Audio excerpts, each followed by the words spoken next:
Discussion agenda, and we're going to call on Mr. Terry Olson, the administrator of our Arts and Cultural Affairs Office, to make a presentation regarding the fiscal year 2022 State of the Arts and budget recommendations. This item does not require any formal action by the Board of County Commission. So with that, Mr. Olson, you are recognized, sir. Thank you, Mayor, Commissioners. It's a pleasure. 20 years ago, the Arts and Cultural Affairs Advisory Council and the Office of Arts and Cultural Affairs was formed, and so part of the resolution was that I come each year and give you a State of the Arts report. So that's what I'm here to do today. And do I have and we'll take care of a couple other items as well. We have new art in the chambers, and I usually take a few minutes when we have new art to give you some explanation. This is by Paul Scarborough. Paul is the brother of Pam Crotty, married to former Mayor Richard T. Crotty. And I think you can agree that this will give us some color in our chambers for the next quarter or so, with the exception of one piece back here that's properly titled Black Box behind me. But we hope that you will enjoy these bold colors from Paul Scarborough that unfortunately passed away a couple years ago. So this is very dear to the heart of Pam Crotty. In addition to the State of the Arts, we'll talk about some of the challenges of the past year. We will look at the funding that's coming up for the coming year in the way that the Arts and Cultural Affairs Advisory Council recommends that we divide that. And then we'll look a little bit at what's next. So as a reminder, the mission of the Office of Arts and Cultural Affairs is to elevate the status of Central Florida's arts and culture to that befitting a world-class community. As this crossroads of the world, we really have a platform to show the world that we have a culture that expresses humanity in a way that is inclusive and full of diversity. So it's important that the county has invested in the arts and continues to do so. We've got a very active council of 13 members that take very seriously their role of being a trustee for the tourist development tax funds and other Orange County funds that are invested in the arts. They've formed a number of committees during this past year and to address various aspects related to their mission. The newest one is the Diversity, Equity, and Inclusion Committee that was formed last year during the heightened awareness and national conversation about racial equity. I want to give you a little bit of perspective about Orange County's funding and our role with United Arts. We have United Arts' new president and CEO who's only been in town 4 weeks. Jennifer Evans, could you stand up and be recognized there? So we work very closely with United Arts as the fiscal agents for dispersing the funds that the Advisory Council and you approve. So thank you for being here, Jennifer. Of about $65 million combined budget of our various arts groups, 60 arts groups in Orange County, more than half of it comes from earned revenue. They also are working on grants and donations from other governments and individuals and corporations. And then a chunk of it comes through United Arts and Orange County. As I mentioned, Orange County funnels the money that we have approved for groups to United Arts to oversee. United Arts raises about $8 million, and this year, with the CARES funding, we were able to add another $3 million that United Arts was, again, the trustee for as people applied for funding, and we'll talk a little bit about that later. So, of course, it's been a very challenging year. The arts were the first to shut down completely and had a difficult time because they are about getting people together in a room. But I want to tell you about some of the great things that happened. The National Professional Dance Organization indicates that our Orlando Ballet was the only professional ballet company in the nation that completed a full season during this past year. And they did that through very strict protocols in their rehearsal, in their performances, and through the audience, and had zero transmission of COVID amongst staff, performers, or audience. So we're very proud of that. The Orlando Shakes returned to Lake Eola where they started for outdoor performances. Philharmonic also went outdoors with a tent that CARES money helped purchase. And the Orlando Science Center's blockbuster exhibit, Pompeii, the Immortal City, was delayed, but did happen. It was one of only 3 places in the United States for some of these artifacts that had never been outside of Italy before. So the arts community was innovative and respectful, and really did a great job this past year. Also, Fusion Fest, with support from Orange County, had their 3rd year to celebrate and honor the great diversity we have in Orange County. And we can be proud of the county's support of this effort, bringing together Central Floridians with over 100 heritages, because it was also recognized on the national level with a National NACO Award. So thanks to Orange County, Fusion Fest did a great job. In fact, it expanded to more than just this year, the annual event, to year-round programming with weekly and monthly events. Celebrating the diversity during the annual festival is great, but to really learn about each other and come to appreciate different cultures, Fusion Fest felt it important to have more of an ongoing presence. So monthly diversitastic dining events, where we dive into a particular culture at a locally owned ethnic restaurant with bringing in dance and music and various culture, was going on, except for a few months there at the beginning when everything was canceled.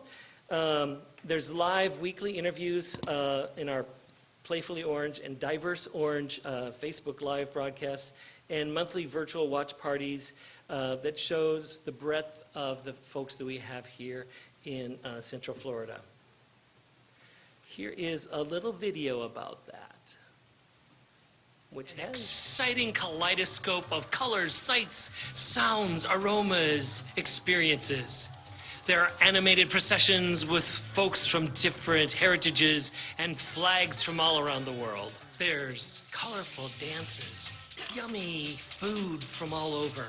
You can hear rhythms and tunes from all parts of the world. There's designs, both creative and innovative and traditional. There's spoken word, poetry slams, storytelling, foreign language, the fun and games stations where you can play a game, celebrations and faiths tent where you can learn about how people experience life around the world. You can relax and enjoy a migration film. They're short films about Central Floridians and their story. It has more than a dozen different elements, and each one is its own exciting thing. But most of all, it is a colorful explosion of the great diversity that we have here. It's an opportunity for you to take a walk around the world without ever leaving downtown and see how we are influencing each other in creating our own unique Central Florida identity together. Fusion Fest is an example of how we in Central Florida, as a crossroads of the world, can show the world that people of different ethnicities, heritages, lifestyles, cultures can live together on a basis of respect and love instead of fear and hate. We can be the most innovative place in the world because when different cultures come together, they're more innovative and have a far greater effect.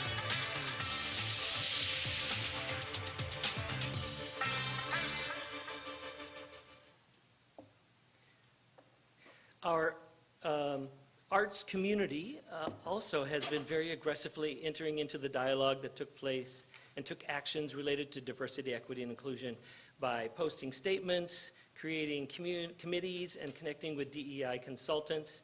They increased programming reflective of their diverse community and made changes to increase the diversity on their boards and staff.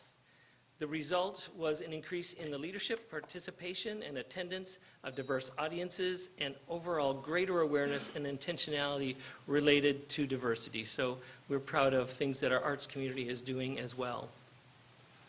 A few examples, the Garden Theater recently hired 4 executive positions, 3 of them being women of color.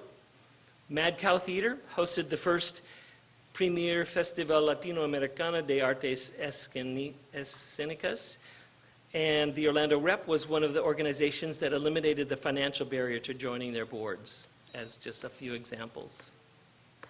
Our Diversity, Equity, and Inclusion Committee is headed by Sami Heyman Marrero, who is a nationally recognized DEI consultant for many years, and a number of groups around town are working with her as well. That committee, the DEI committee, has been discussing incubator and mentorship programs to help small, new, and startup organizations, focusing on works by minority artists. In tandem, they're exploring ways to enhance our outreach to arts and cultural organizations that might not know the resources currently available for job postings, board openings, grant opportunities, and workshops. And in the year ahead, this Diversity, Equity, and Inclusion Committee will be evaluating the cultural tourism funding application, which is our main funding vehicle, for possible changes to both incentivize currently funded organizations to incorporate more diversity and ensure that the application is as user-friendly as possible for all, while remaining within the prescribed guidelines for TDT use by the state statute. We're happy to see the needle moving already. Of the 33 cultural tourism applications received by the deadline last week, 6 of the applications came from organizations that are led by and focus on arts by communities of color. 4 of them were new applications this year. So in addition, many of the returning applicants have a long history of providing diverse programming in Orange County. The challenges, COVID had a big impact. From 21 organizations that responded to a survey, revenue of $12 million basically was lost because of having to shut down. Capacity was reduced by as much as 100% and then gradually increased according to CDC guidelines.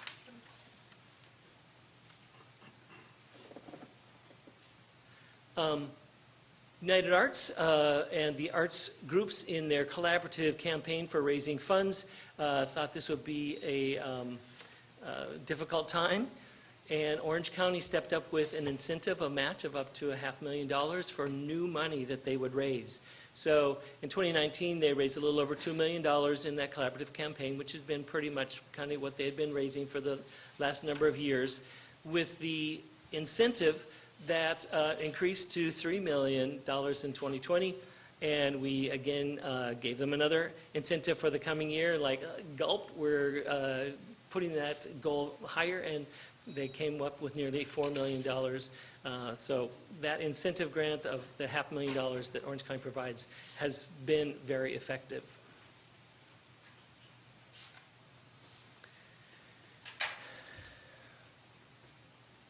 I don't know if this needs a new battery.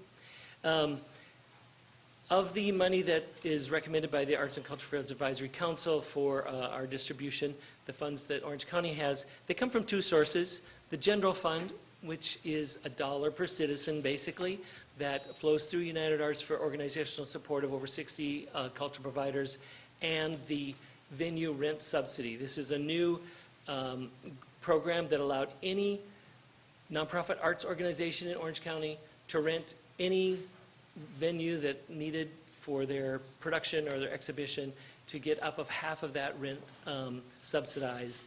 So this would help both the large groups going into the Dr. Phillips Center as well as the small groups wanting to rent a school cafeteria or something like that. The other is the Tourist Development Tax Funds, and this is a percentage, a calculation, 3% of the first 4 cents of that tax. Normally split into several buckets, 4, but because of the decline in the Tourist Development Tax revenues, we raided the Blockbuster Fund and eliminated that, pulled those funds, eliminated the Cultural Facilities Funds, and put the funds in our Cultural Tourism, which is our main funding, to keep it fairly similar, a little bit less, but not as drastically less as it would have been if we tried to do all those things. Just to give you an idea, in FY20, Orange County's total commitment to the arts was about $9 million, 21 about $8 million, and this year a little over $7 million. So it has been decreasing, but as you know, it's a calculation. Once those TDT revenues pick up again, it can start going up again. And I also want to mention, as I had, the funds that we have been able to provide to the arts groups from some of the federal funds. The CARES funding, we allocated $3 million that went to 32 arts organizations for reopening and safety. So they were able to do things like buy a tent and perform outside, or get touchless faucets or doors and all the other personal protective equipment that was needed.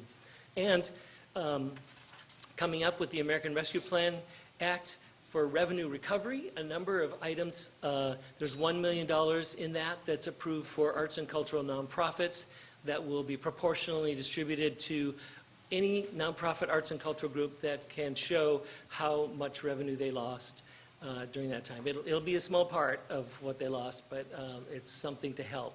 $500,000 to the Front Yard Festival, that popular outdoor experience in front of the Dr. Phillips Center, to help them keep going. And there's $3 million for gig workers. That includes more than just arts workers, but arts workers are a big part of that. Those that aren't employees, but play in a band here and then there, and do a show here and there, which weren't eligible for unemployment compensation.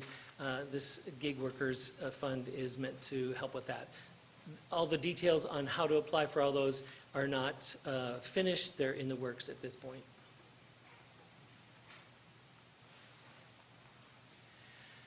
So a reminder of the projected sources of the funds. There's the TDT calculation and a fixed funding from TDT of $2 million for 5.7, and then the general fund. Our population is about 1.4 million people, and those dollars there. And the uses, again, putting most of it in the cultural tourism funding, which I'll be back to you in October for those applications that came in last week, and we'll be going through the review process in the next couple weeks. The money for United Arts and that rent subsidy, the challenge grant, and some miscellaneous fiscal agent and marketing fees that, again, have also been reduced proportional to the reduction in the total amount. What's next? Well, I'm very excited. Actually, since I got here, I've wanted to do a countywide cultural master plan, and we are, the city of Orlando is excited about that idea too, and wants to pitch in funds and pay for half that so they can get some leverage with this. So we are hoping to look at a few things. The geographical hubs and connectivity. Obviously, there is a lot of cultural activity in the center of our population density, downtown Orlando, but we want to make sure that every citizen in Orange County has access to arts and culture. So that'll be one thing that's looked at. Also, jurisdictional cooperation and collaboration. So in public art, for instance, we've got a program, city's got a program, Winter Park's got a program. Are we duplicating efforts? Are we helping each other? So that'll be one of the areas to look at. We also want to look at some comparative metrics of how we compare to other cities in the state and across the nation of comparable kinds of locations. And finally, want to really take a look at cultural diversity and see where we are, see if there's areas that we can improve. Hope to have the recommendations by 2023. So look at our mission. Is it still on board? We've had it for 20 years since that first task force. How can we most effectively invest the money that we do invest for growth and sustaining? Do we know exactly what we have?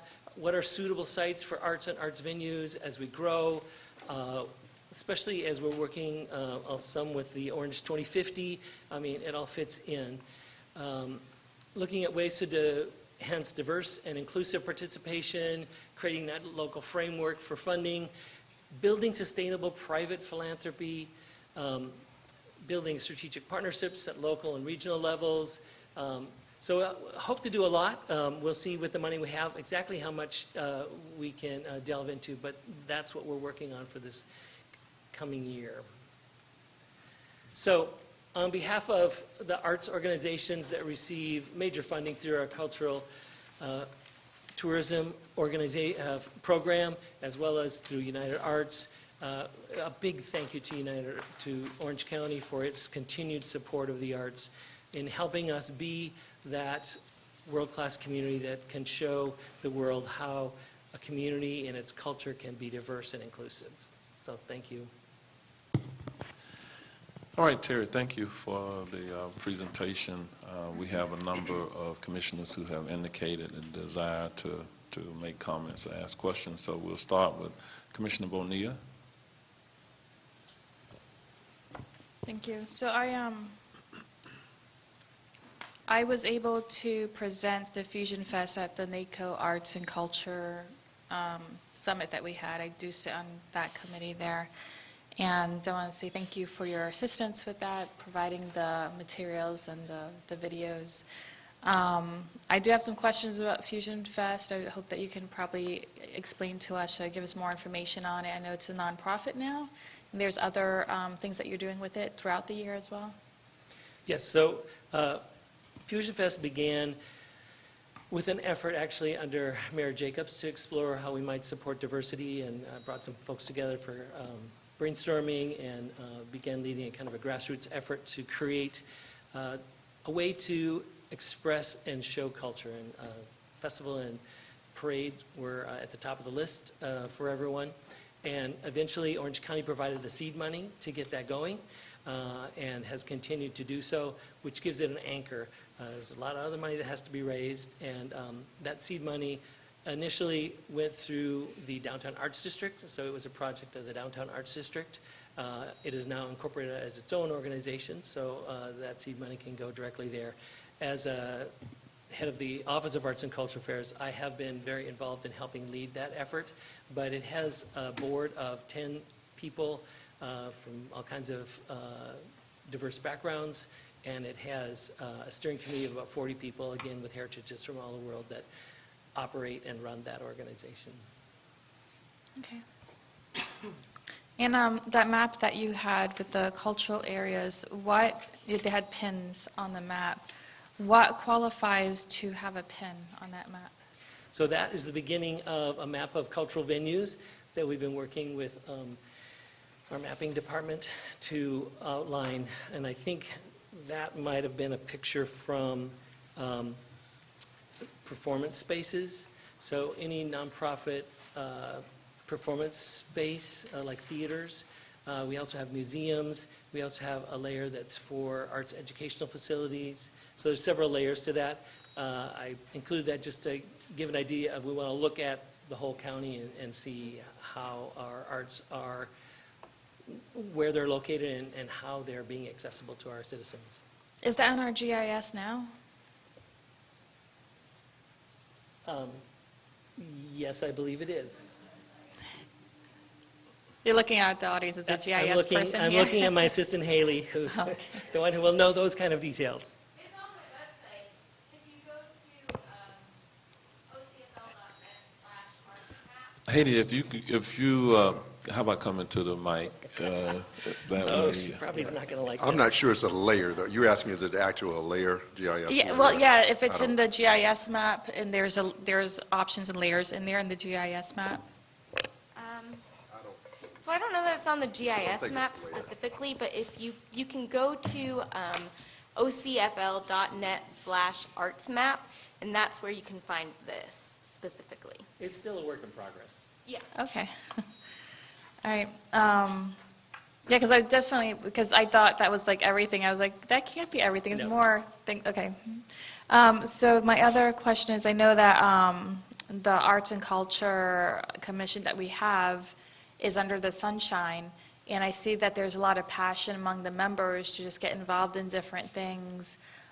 Is there an opportunity to maybe make work groups that is not related to what the Sunshine Board votes on, that they could just get in, just work on different projects throughout the county? My understanding. That's not under the a work group that's not under the sunshine? My understanding is no. Anything that comes out or through the Arts and Culture Advisory Council is under sunshine. So all those committees are publicly noticed, minutes are taken, and anyone can come to them. Okay. I guess something like a work group where if there's like some type of event and project that, is not, there's no funding involved, no vote that needs to be taken kind of thing, that they could just work on projects. Well, these would be questions for the Office of Agenda Development, but from whenever we've asked about, could we just, the answer is no. Now, I think the distinction, if you're just talking more volunteer groups, people who are coming together, so around an event, so if their volunteers are going to work with Oh. Fusion Fest, that's different. That's Yeah. not they're not making recommendations, they're not forming anything of that nature. If that's Yeah. what you're talking about, just volunteers who who are excited about arts, I'm sure, Terry, you have many volunteer opportunities, and the organizations have many volunteer opportunities as well. Okay, so they're like groups of like volunteers then, kind of like a work group, but they're not like on the board, and so they could talk to each other about what they're doing on that project and stuff. If they're not officially part of one of those committees or the Okay. council. All right, great. Yeah, because I know there's just so much passion among the community, and they just so want to work together and don't want anything restricting them from being able to do that. All right, thank you. That's all the questions I have. Commissioner Gomez-Cordero. Thank you, Mayor. Good morning. Hi, Terry, and thank you for your presentation and all you do. I have several questions, and you answered some of them, but one of them that I wanted to ask you is, are the participants in the groups for the fusion events and different events, are they from Central Florida, or anybody can participate? The philosophy of Fusion Fest is to show the world who we are as Central Floridians, that we are this incredibly diverse community with hundreds of heritages being represented and plenty of talent.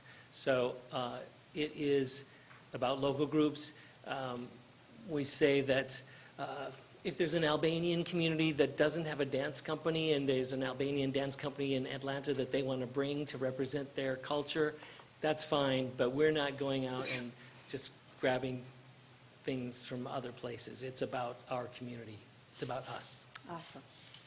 Okay, and my other question is, in the slide, Campaign for Arts, in 2021, you said it raised 3.8 million. That's raised already up to today?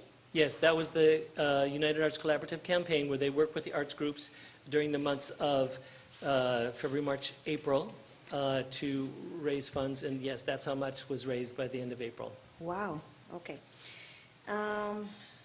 We have Okay. good art supporters in this community as well. Yes, But yes. there's a lot room for more art supporters. So that's why the incentive comes in. I agree.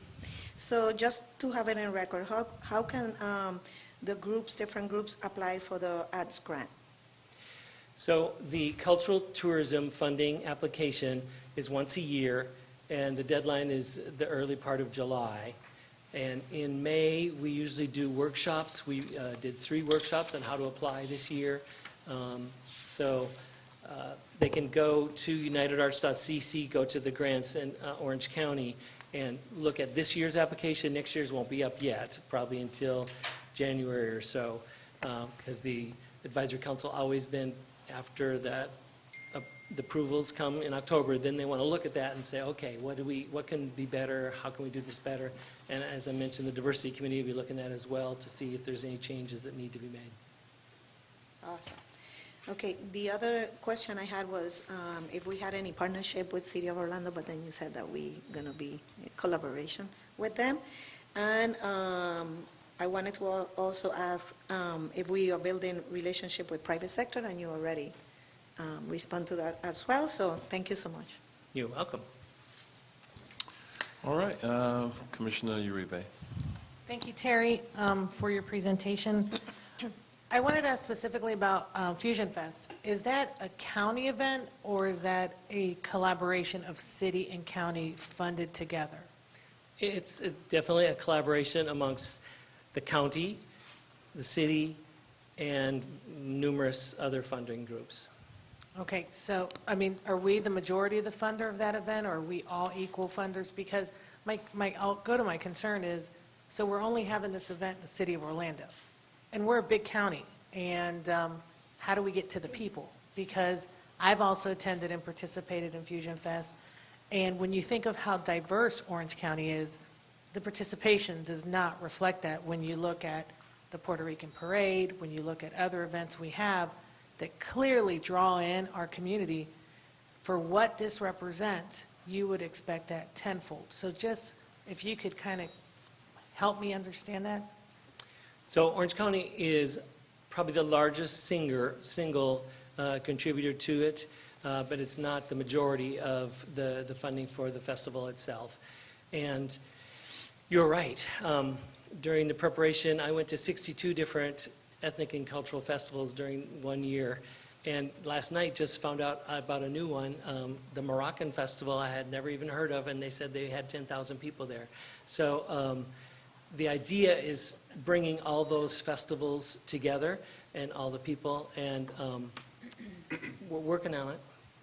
And as far as reaching out, some of these monthly activities like the Diversitastic Dining, our last one actually was the first one we've done in Osceola County. It was Puerto Rican at the Crocante Rotisserie Kitchen, and we are going to have one that's across the border in Seminole as well. But those are from the east of the county to the west of the county, different parts of the county. Yeah, I mean, I'd like to see that. Clearly, I've been to Colombian events that are more than just Fusion Fest, and they're just one country. So it would be nice for your committee to look at that, because we clearly have the space.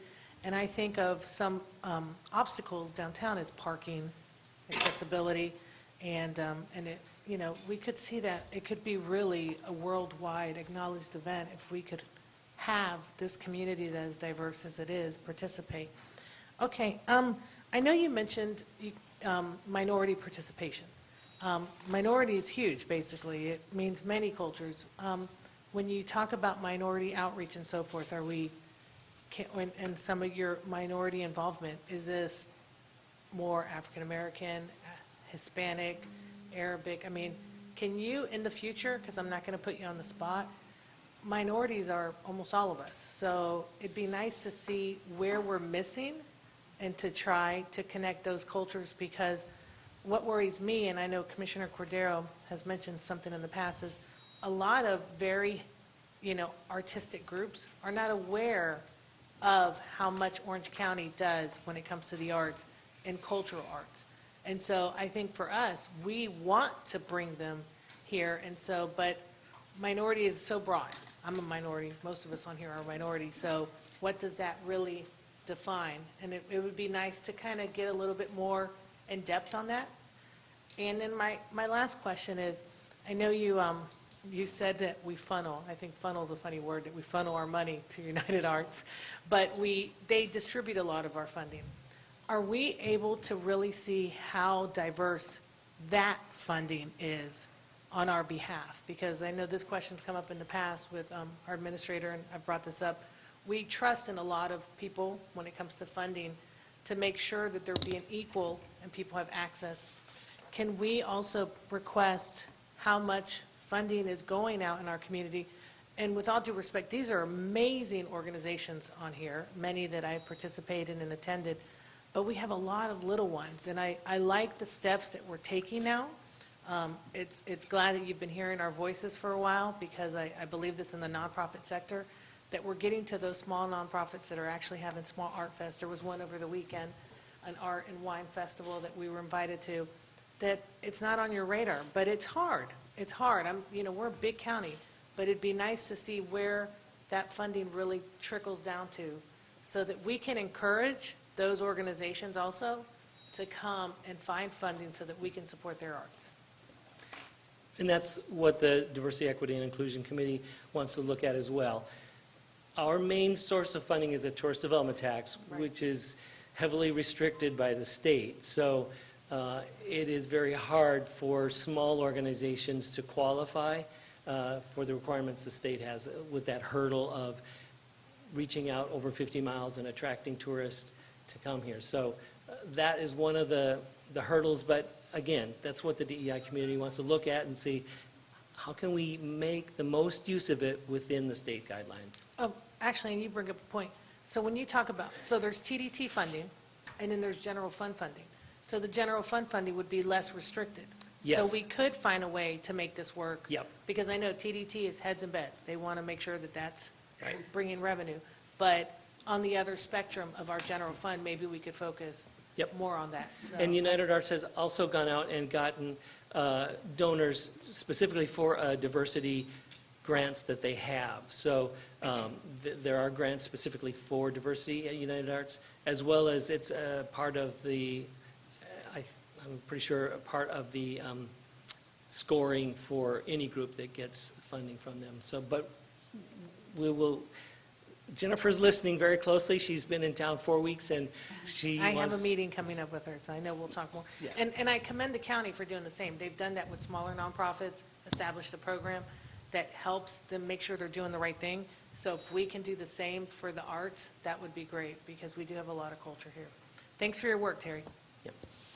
I do underscore, though, what Terry is saying is that we've been intentional as a county with our diversity, equity, and inclusion committee or a subunit to look at how we can better diversify and attract applicants to the process. And so that is part of it. And those are citizen volunteers that are representative of the entire diasporas that come from our community. And we can always look to do better in that, and that's certainly one of the goals that I have as mayor of the county, to improve that. That was something that I said coming into office, and that is something that I'm certainly committed to do along with this Board of County Commission.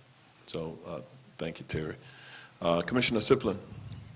Thank you, Mayor. Good morning, Terry. You know, first of all, I want to say, you know, it was great seeing you and your team at Kane Restaurant, which is a Haitian restaurant in the iDrive area. So it was great seeing you guys come in for, I would consider, a late lunch.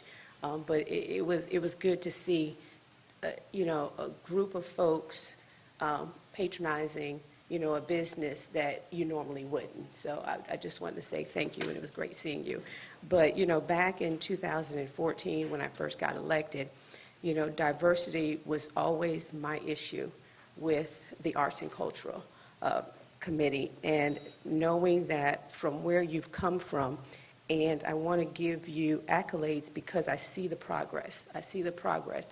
And we've been working on two projects in my district, the Cultural Center and the wall that's going to be for our mosquito control, but what you didn't applaud yourself and the team about was the inclusion of our young people in the community and having them engaged in some of the art expressions that, you know, will be in the Cultural Center and also on that wall. I just wanted to mention that, you know, no questions.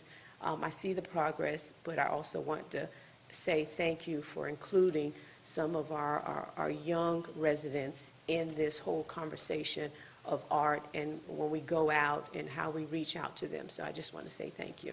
Thank you. Commissioner Wilson.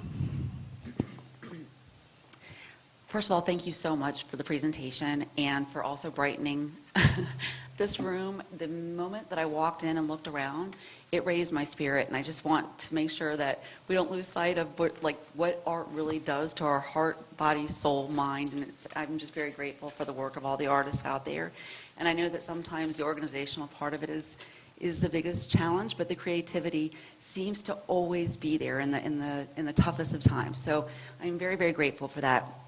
I actually wanted to ask really quickly about, you touched briefly on being connected during the Vision 2050 updates, and I think that it's important as a conversation because much to the conversation and feedback we've had from some of the other commissioners, there are some cultural deserts out there, or art deserts, or places where we could really find some opportunity to involve citizens that are looking for that. So I'm interested to hear a little bit more about that. And then my second part of the question was about the countywide cultural master plan, what that's going to look like, or what that is. First of all, I have to say that I am so grateful for the community we have as our Orange County government. Mayor, your leadership in the ways that you mentioned is just great. And folks in the planning, in every department, have been very helpful and concerned and coming and asking. With the Orange 2050, I wish we were doing this a couple years from now after we've got this cultural master plan in place that will identify needs and where we should go. So I don't feel like we can be as important and as instructive as we could be, but certainly we have a lot of knowledge in our arts community, and you know, I say my biggest asset to Orange County is that I've been around forever, so I have lots of anecdotal information. But that study, as I mentioned, will look at a number of things.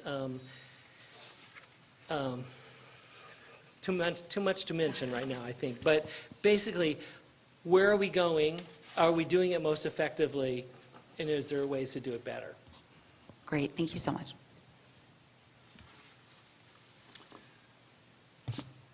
Commissioner Moore. This is obviously a good topic because we all pushed our button to speak. So thank you. There's most of what I was going to ask was said, but I just want to thank you for your work. I'm amazed that the community stepped up in the middle of the pandemic and has raised funding to this level. Are you aware of any groups, we've only talked good news today, but are any groups that you're aware of, or a number of groups, I don't want you to name them, that are in danger because of going through the pandemic? Yeah, most of them.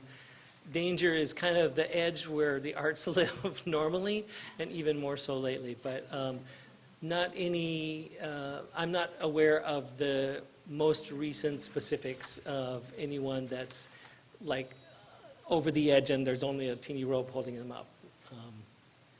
Although there might be. Well, that's good news because it certainly could have happened. I mean, there's no group that got hit harder during the pandemic than the arts folks. So look forward to this cultural exercise with the deserts. And I'll leave you with one story. Took the grandkids on the train and we went down to Kissimmee and then came back to Winter Park. And what really captured their attention when we got off the Sunrail in Winter Park was that live musician playing the saxophone, and the 4-year-old wanted to stand there for a good long time. That just so piqued her. So I'm looking forward to this survey and trying to find more ways to put live musicians and more art out in Orange County. Thank you. All right, Commissioner Bonilla. I just wanted to mention about the Diversity, Equity, Inclusion Committee. When last 4 years, definitely I've had people of minority groups come to me and have issues with trying to get funding and get things done. So one of my goals when I got on the committee was to work on that. When I brought up the idea for the Diversion, Equity, Inclusion subcommittee, everyone jumped. Like, they wanted to be on it. And they were so excited about it. And Sammy, who's the chair, she is so qualified for this position. It's like she's the perfect person to make this happen. And she has come up with some great ideas. And I'll mention here what I mentioned on the board there. The roadblock that she's coming to is that among the arts community, and this happens in many different communities, there's the mentality of that there's not enough for everybody. So there's this competition for the funding. Happens in our nonprofits, as well. And so they're kind of competing against each other. And Sammy came up with the idea of this mentorship program, to mentor each other, to help these smaller groups get the qualifications that they need to qualify for these funding, because they don't have the qualifications.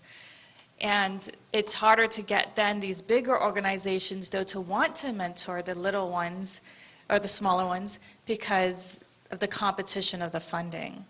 So, some of the group members came up with some good ideas to try to make that happen, trying to work with the United Arts to make that happen. They have a mentorship group or program already. And so it's those challenges and those roadblocks are definitely something that's preventing the minority arts groups from being able to get funding, and we have to work through that and really get into, when I did business consulting, I was in business, I told people you work together and you all grow and you all profit and benefit.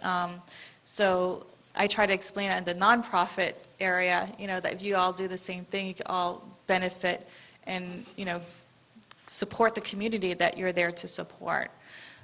So it's just changing that mentality of the nonprofits to show them that there's enough to go around for everyone, and we have a community of prosperity, and with that mentality, we could all work together and help each other out. Because when everyone does good, as I like to say. So those are some of the roadblocks. Sammy's working through it. She's doing a great job. I'm so happy that they were excited about this committee. But definitely, we really need the bigger organizations to really step up and get involved. I was a bit concerned, and I know someone else says about, there was the 3 women, but they were women of color, but it seemed just one type of minority. We really need to get other minorities involved as well. And the GIS, the reason why I was asking about that, I've talked to you a couple of years ago about, there was a seminar I went to in NACO about an arts district, which I would love to see here in Orange County. And the wonderful thing about the arts district was that, we have people working in the arts who don't make a lot of money, the gig workers, and they actually had affordable housing just for gig workers and people who work in the arts, which seemed pretty cool because they don't make enough money. And so affordable housing was important for them as well.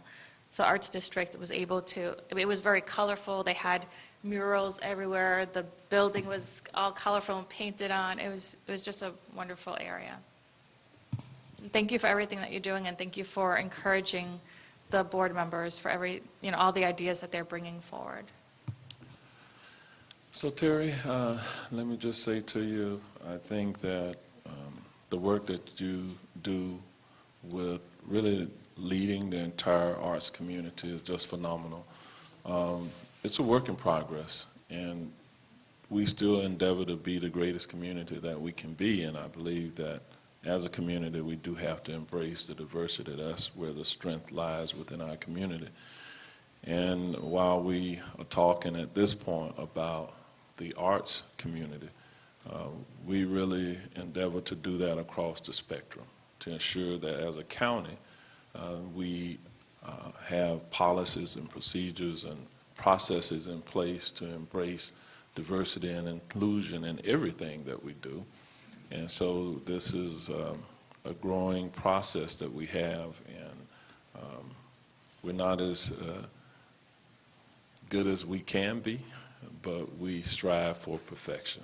So stay focused on the mission there, and we look forward to the next update, and we look forward to the next year and doing some great things in our community and embracing the diversity that we have. So thank you for being here this morning. With that,